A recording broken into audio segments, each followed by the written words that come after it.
So what do we mean with peer-to-peer politics?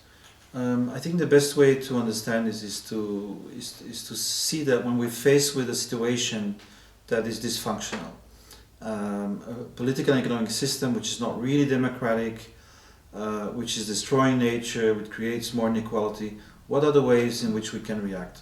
And one way is to resist.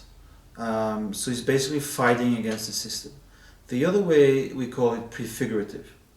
And prefigurative means that you basically start living and start producing and start organizing yourself in the way you want society to be.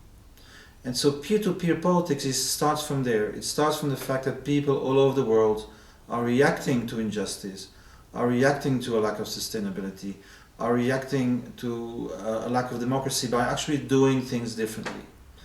And what we have to try to do is we have to make a conversion between people who are reconstructing society and people who are fighting injustice.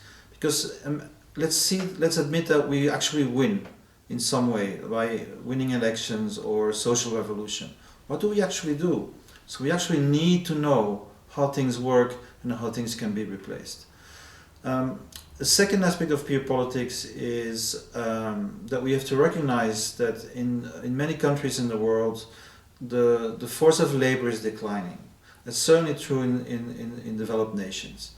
And so basing our politics purely on the notion of labor is no longer sufficient.